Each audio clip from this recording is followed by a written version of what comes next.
There's a specific moment and you'll know straight away whether it's yours. You're 90 seconds into a disagreement. The other person is still talking, still building the case, and something in you goes flat, not calm, flat.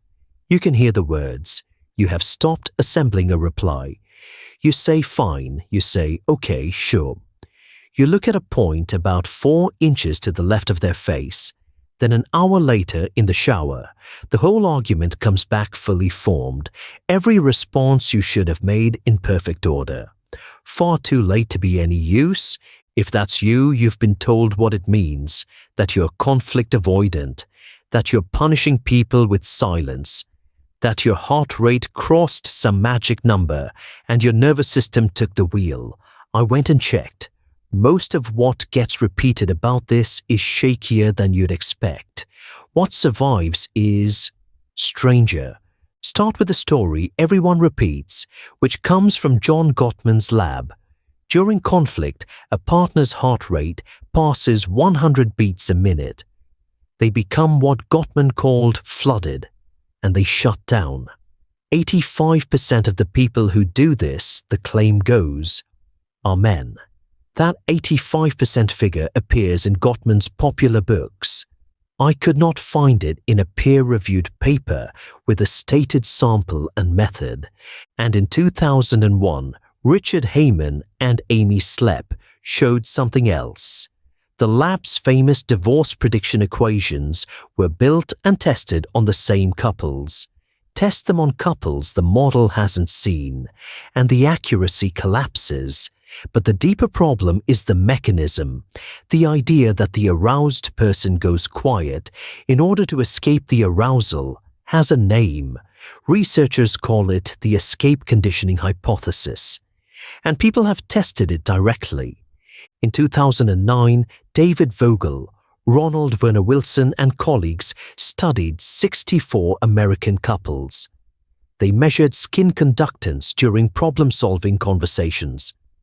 Husbands showed no more arousal than wives and reported none. Skin conductance was negatively related to withdrawing. 2 years later, Brian Borkham and colleagues ran it again. 130 seriously distressed couples, this time using vocal pitch as the measure, same direction. Higher arousal went with demanding, not withdrawing. The heat in the room belongs to the person leaning in, not the person going quiet. So if the quiet one isn't the flooded one, what is happening? 2 things. The first is cognitive. In 2016, Grant Shields and colleagues published a meta-analysis on what acute stress does to executive function. Stress reliably impairs working memory and cognitive flexibility. That's your capacity to hold several things in mind at once and switch between framings. The machinery you'd use to build a fair, ordered sentence is measurably degraded, which is exactly why the argument reassembles itself perfectly in the shower. The stress is gone. The equipment came back online. The second is stranger. In 2006, Lisa Diamond, Angela Hicks, and Kimberly Otter Henderson ran a study. 148 adults.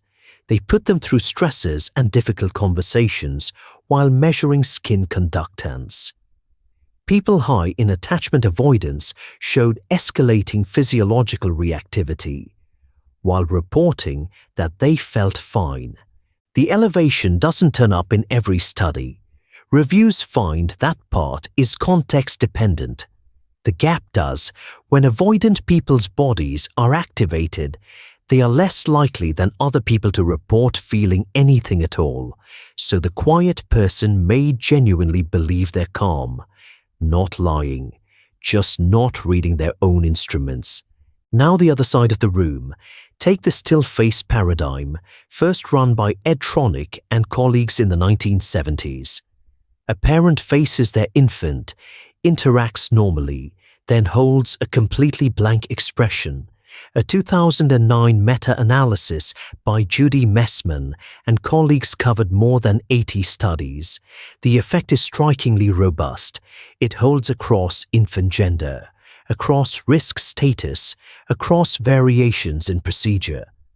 Positive effect drops by close to a full standard deviation.